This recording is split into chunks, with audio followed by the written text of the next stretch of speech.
Hello, grade 7 flutes.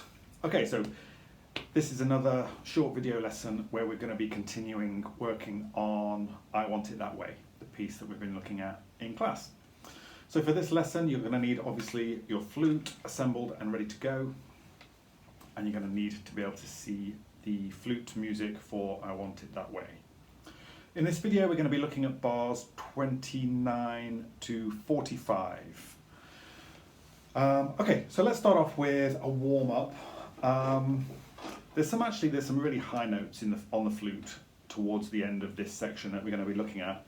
So we're going to warm up with some lower notes, and then when we get to those high notes, we're going to talk about them when we get to them. Okay, so we're going to try and play the first 5 notes of the C minor scale today. So we're going to start on a C. We're going to play.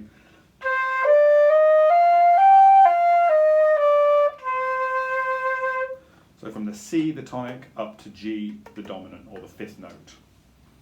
Let's try that with the metronome. Don't forget, when you play your E flat and your D as we're going up, this top finger should be off. Alright. I've got my metronome set to 100 BPM, and we're going to play each note for 4 beats. Here we go, starting on the C.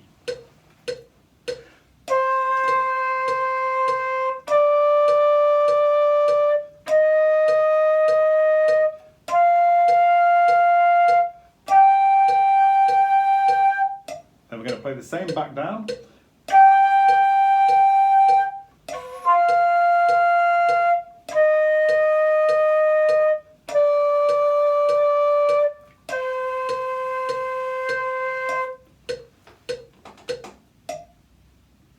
Okay, let's start looking at the piece then if you're nicely warmed up. So at bar 29, we don't actually play for 3 bars. So 29, 30, 31, we play nothing. I think the saxophones have the melody during that part, and then we come in at bar 32 on the flutes. We come in along with the clarinets, although we have a slightly different phrase because we're playing a mixture of kind of an accompaniment and the melody line here.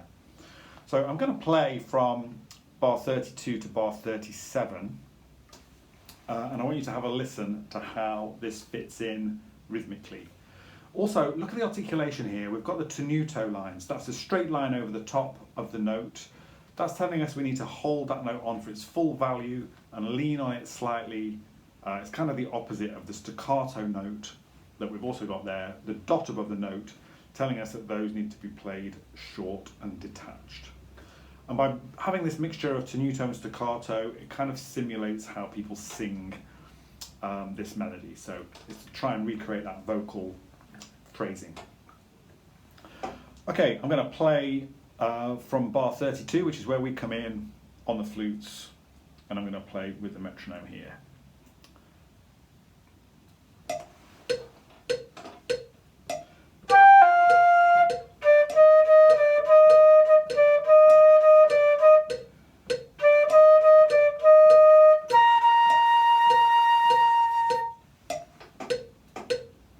Okay, so that's bar 32. Let me play that one more time so you can hear it.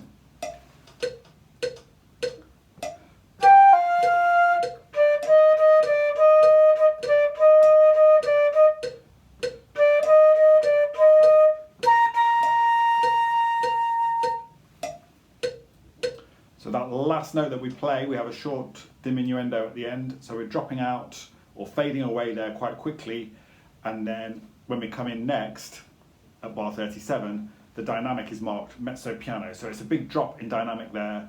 The drums drop out, it's like a breakdown before it builds back up again and everything comes back in at 45. Okay, so we just need to be super careful with the rhythms in that section.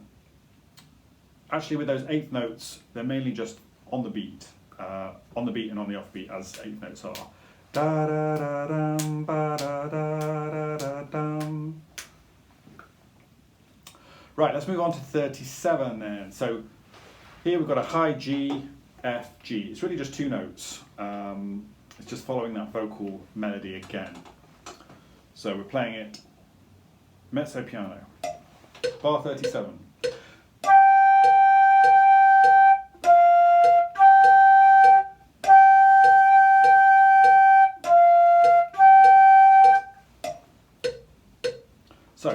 nice easy bit really, just G and F. We're just tonguing those notes gently with our tongue. Look out for the tie though. In bar 38, obviously those two Gs are tied together, and in bar 40, the two Gs again tied together. So we're just playing one note there.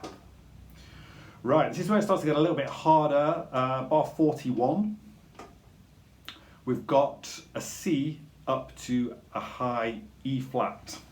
Okay, so I think we already know the C, that's just like a low C. So it's the C that we already know, but we're going to overblow it across the whole.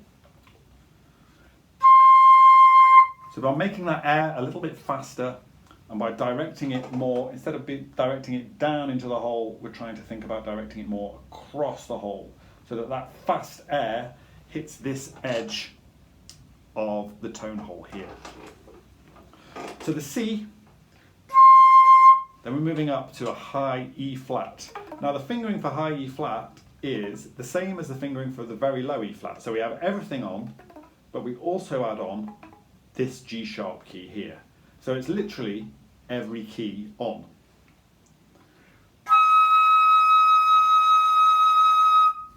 Let's try and play that note now if we can. So everything on, like a normal E flat, but we also have our A flat key on here.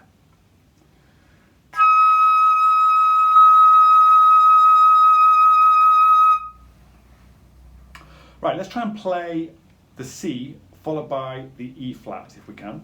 So we're going to try and go. And again.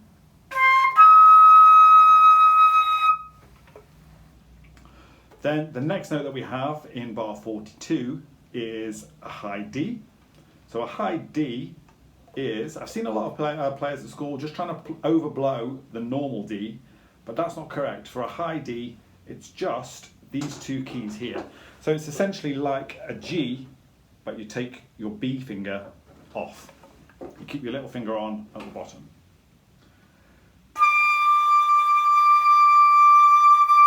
So this is the high D.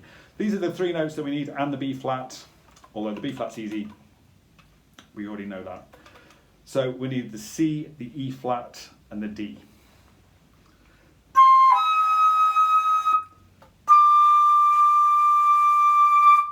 Let me play this phrase in time. So this is bar 41 and 42.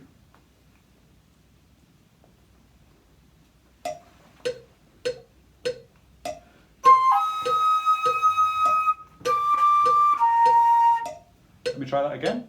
Bar 41.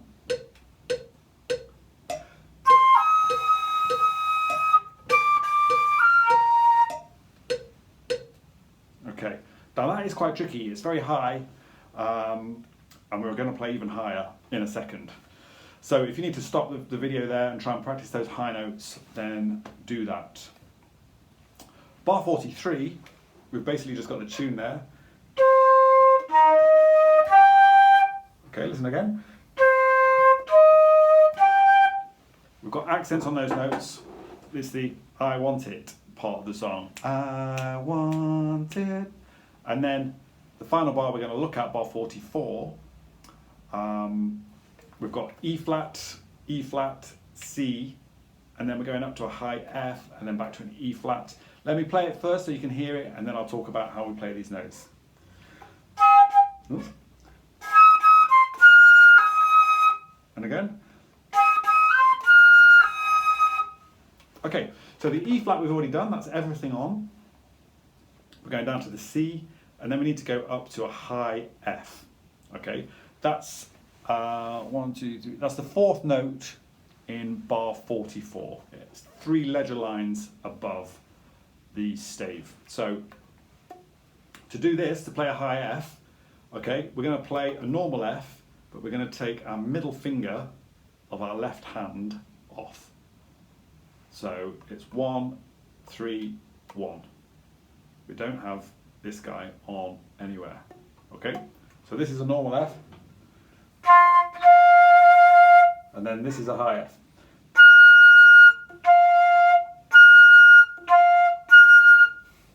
It is possible to get the high F with this finger on,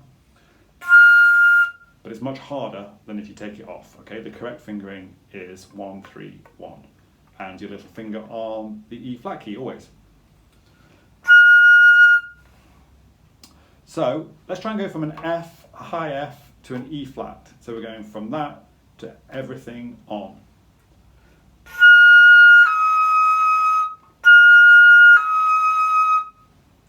Those are the last two notes in bar 44. Okay, so you might find that quite tricky. Those high notes, if you've not really played them before, they are quite hard. So try and practice those notes on their own. Try and play long tones when you get your flute out. Try the low note first and then try and play the high octave higher version of it that we've just learned. Right, I'm going to try and play from bar 37 to bar 45 so you can hear how it fits together.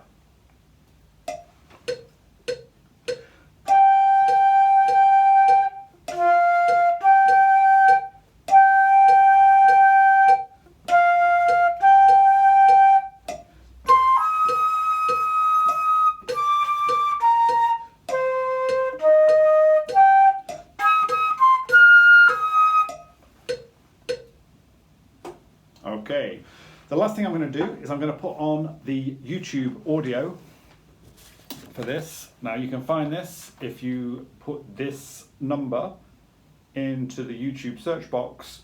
You'll find the audio version of this arrangement. I've got it set up to come in at bar 27, I think. Yes. So you'll hear bar 27 and then we have that 3-bar rest. And then I'm going to play along from bar 32 to bar 44 so that you can hear how it all fits together. This is bar 29. Saxophone has the melody.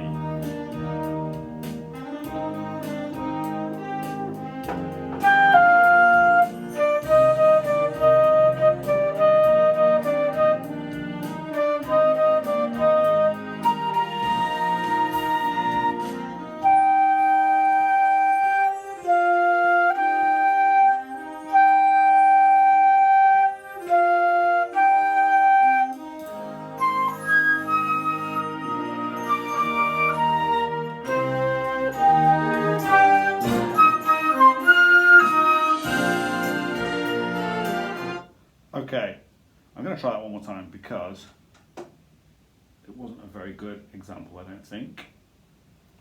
I got my fingers mixed up on the E flat. I tried playing the low one with the high fingering. I'm going to do that exactly the same thing one more time so you can hear how it fits together. Bar 29.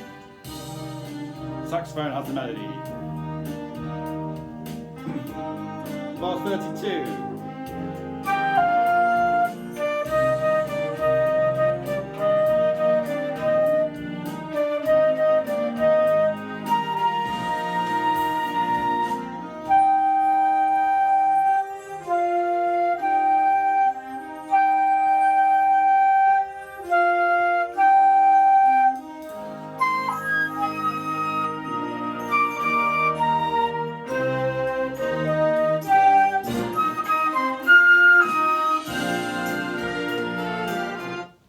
Okay, so hopefully that helps. Hopefully you can hear how that flute part fits in with everything else. I'm going to stop there for this lesson. So try and practice those high notes. If you're really struggling with the high notes, obviously try and practice the bits that you can play.